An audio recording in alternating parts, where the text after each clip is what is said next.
मध्य प्रदेश के इंदौर में digital arresting का पैसा मदरसों को जा रहा था। पुलिस ने खुलासा किया है कि 9 ऐसे खाते थे जो कि मदरसे के नाम पर थे और उनमें 50% पैसा ट्रांसफर हो रहा था।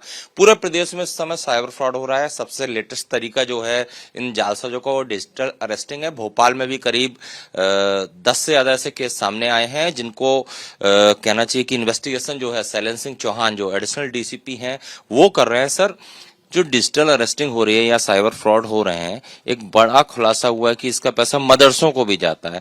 भोपाल में भी जो केस हैं, जो अनसॉल्व्ड केस हैं, उसका पैसा कहाँ जाता है, किस जरिए से जाता है, इन सब पर आप किस तरह की इन्वेस्टिगेशन कर रहे हैं?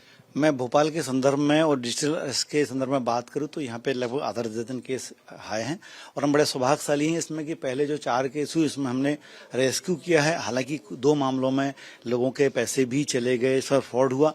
उसमें हमने कानपुर में जाकर आरोपियों को पकड़ा है। दो आरोपियों को लेकर आए थे हम लोग। उसके बाद हम लोगों ने वो सरगना का पता लगाया, परंतु उसको जो इनाम भी घोषित किया और शीघ्र पकड़ने के बाद हम इस पूरा फाइनेंशियल कैसे मैनेजमेंट होता है उसके बारे में हम बताएंगे।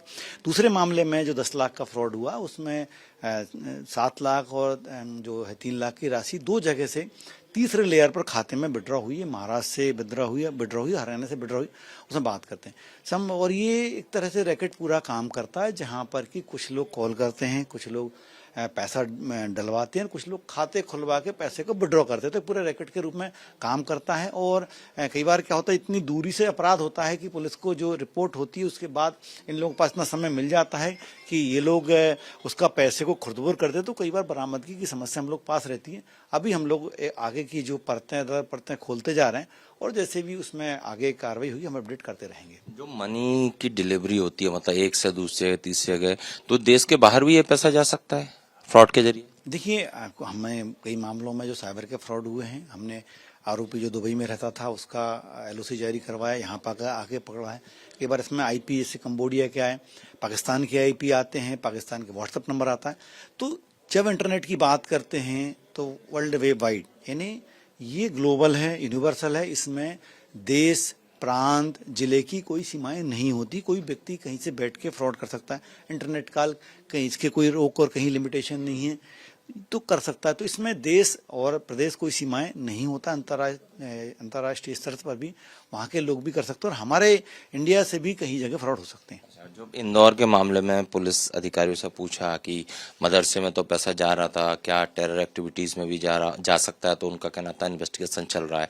आप भी चूंकि साइबर और क्राइम दोनों देखते हैं, तो हर पहलू पर जांच तो करते होंगे कि आखिर पैसे की जो डिलीवरी है, मनी ट्रांसफर जो हो रही है, वो कहीं देश विरोधी गतिविधियों में तो नहीं हो रही है? देखिए, मैं भोपाल के संदर्भ में ही बात करूंगा। तो हम लोग जब पूछताछ करते हैं, बात करते हैं, उस व्यक्ति की प्रोफाइल भी देखी जाती है, पैसा का ट्रेल कैसा है, उसका बिजनेस क्या है। अभी तक जो ट्रेंड सामने आता है कि व्यक्ति बहुत ही जो कहना चाहिए लालची किस्म का होता है। जो आरोपी होता है खाते किराए पे देता है और या मोबाइल किराए पे देता है, तो हम बिल्कुल पड़ताल करते हैं और पड़ताल होने पर इसका खुलासा भी करते हैं। तो देखिए, इन्वेस्टिगेशन हर पहलू पर साइबर सेल भोपाल द्वारा की जा रही है। जो यहाँ पर केस आए इनको लेकर भी, और एक प्रदेश स्तर की बात करें तो पुलिस मुख्यालय से भी इसकी मॉनिटरिंग होती है। अब इन्वेस्टिगेशन में आगे ये खुलासे होंगे कि जिस तरह की घटना इंदौर में हुई, क्या ऐसे और भी मामले साइबर फ्रॉड में निकल कर आते हैं। कैमरामैन संजय अंकिल के साथ Satyaveer Singh, republic media network, Bhopal.